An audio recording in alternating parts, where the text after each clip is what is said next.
Well, just to finish this video off, this is the second day. I did quite a bit of wind ingling yesterday, making bits and pieces.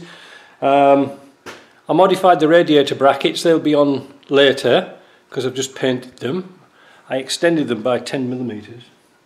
That's done. The wiring for the AC, those two little fuses up there, they're supposed to go where the fuel filter goes. We couldn't get them in, so I put them on the fuse box instead.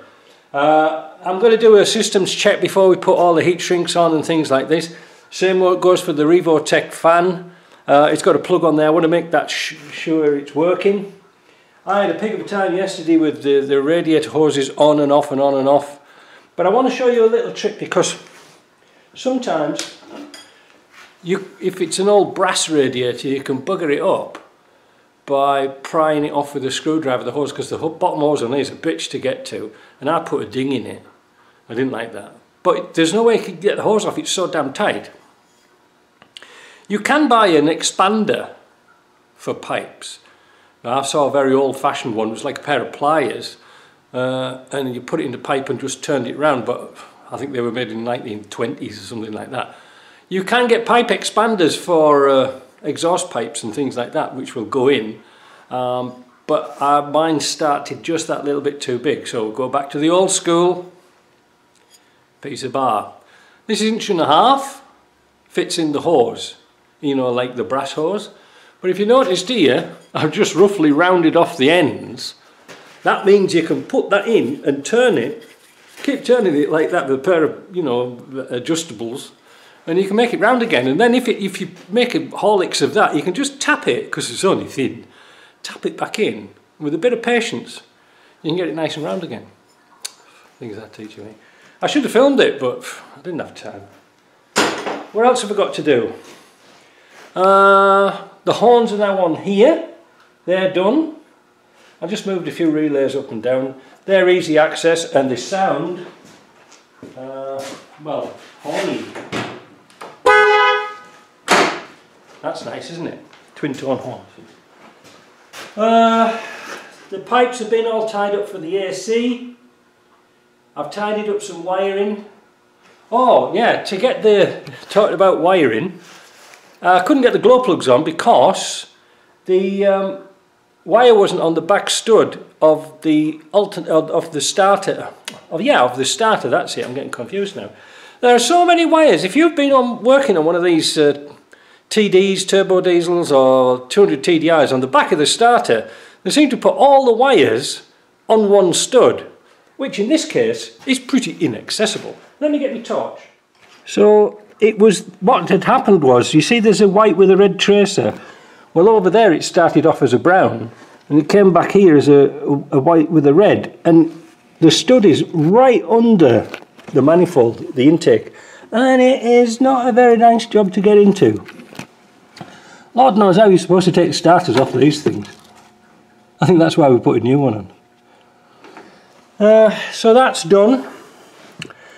Today I'm going to spend a bit of time sorting out some of these concoctions of brake pipes. I mean, let me see if I can hold the torch and this at the same time. Oh, let's see. Look at this here.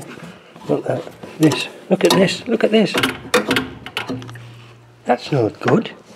What a bloody mess. I'm just very tempted to put a new pipe on that. Because in like a copper mix, you know, like cunifer, that's not bloody good like that, is it? I'll check the other side as well while I'm here. You've got to go around and check all the nuts and bolts and fastenings that you've put on, because now's the time to do it. Yeah, there's an awful lot of stuff on these cars that's set so far back it's difficult to see and difficult to miss. I haven't put the Revotech wiring in a loom yet because I haven't tested it out. There's no coolant in it as yet. Again, you can see where I've fastened up the hoses. They're very important on radiators. I might have mentioned it a few times before, but it's very important to make sure those two pipes are fastened up, especially on the radiators with the aluminium core and the plastic tanks. I've seen quite a few of them break. It's not much fun cleaning them out. Yeah, everything's in its place, as it should be, I think. I haven't power washed it off yet. And again, there's two connectors down there that I haven't connected up for the AC, simply because I want to test it first. Make sure it's alright. But apart from that, not too bad. So today's job, should I accept it, is to do the bonnet, set the bonnet. Now I have already sort of half set the bonnet striker. Now somebody in the comments mentioned this morning that he's got an extended front on, blah blah blah blah blah, you know, the fiberglass one. No, you don't need those bars in. Well, probably on a TD5 you don't, because this has got the spare wheel on the front, on the bonnet, and it's almost like a Scamell wheel, so it's very heavy. So that's why we're putting that on, we're not messing about. But if you can see up there that it's got the 4 little stops, bump stops, I don't think they're touching properly. So we're going to drop the bonnet and make sure that they're hitting here and even. Because I've noticed he's got rubber on the edge of the bonnet. See there? You know, like to protect the paint and to protect the wings from rubbing. But I'm not sure if that's set up. So we're going to do that, and then we can bolt all the front on, and then it's done. I'll give it a quick coat of crown rust proofing. Drink up. And yeah, that should be it. Let's get the bonnet down. So that's the bonnet down, and you can see I can get my finger in here, but not in here. I can just start to say to get my finger in here. So there's a gap here. Let me take the camera off and I'll show you. I'm not lying, you know. Here. You can see the gap between the bump stop. There. There. And that one is touching. So, generally speaking, it needs that one lengthening. Not that one. Because the gap's not even. I mean, I know a lot of people be pedantic about it. But that's it. So we're going to back that one off. See if we can get that a bit squarer. Well, I've messed about with this bonnet for a good half hour and I've given up. The reason is that I think this wing on this side here is slightly higher than that one on that side. Because it's got the rubbers on here, I'm fighting against them. But I've got it so that the stops are now on the slam panel. I just sort of left it as it was. It's a better, you know, it's better. It's not perfect, but it's a Land Rover, isn't it? Now it's perfect. Apart from the owners, that is. Right. That's done. We can put the front on. We can put, hopefully put the brackets on. Just that light. Fill it full of coolant. Then, what time is it now? Oh, it's lunchtime already. How morning goes, eh? Get the floor back in. Oh, mess about with that brake pipe. Don't like that one at all. Gonna check the other side as well. He's angry, man. Very angry. Took this radiator down the shop. I said to him originally, can you test it for flow and test it for leaks? Yeah, great. Ring me up 2 weeks later, charge me $160 or thereabouts. Said, yeah, it's great. Fixed a couple of leaks at the front. Okay, no problem, you know, because we haven't got another radiator.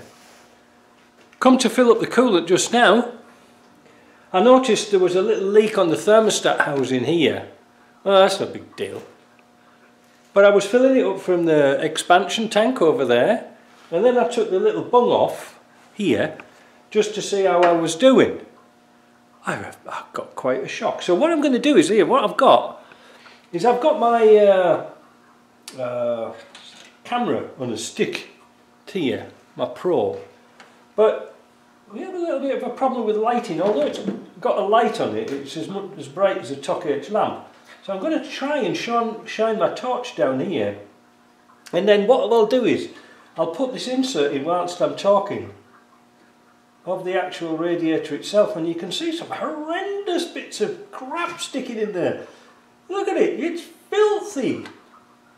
Man, oh man, let's go down a bit deeper. Down, down, deeper and down. Look at this here, look at this. Look at that. It's all blocked up, look. Now if it's like that there, what's it like anywhere else? Look at it. Bloody radiator repair shop. And paving washers.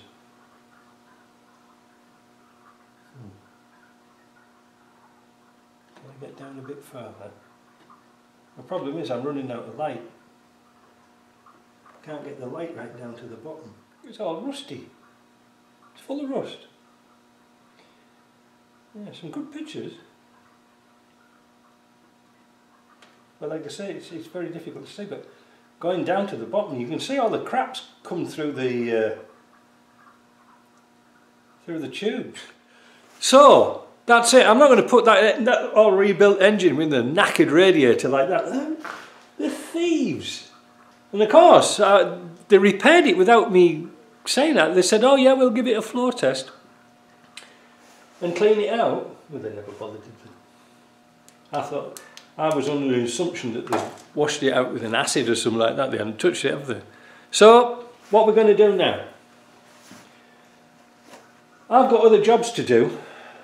I'm going to spend this afternoon putting the floor in, tidy up some wires and pipes and put the floor in, put the seats back in, and then get this out because it'll drive out. It's got some coolant in it, it won't be too bad.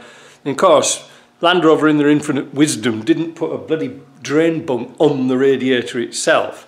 So I'm going to have to leave the whatever coolant's in the car now, because I put about, what, three jugs of bloody coolant, well, maybe 2.5 jugs of coolant in it. So that's gone into the block up to the lower level of the water pump.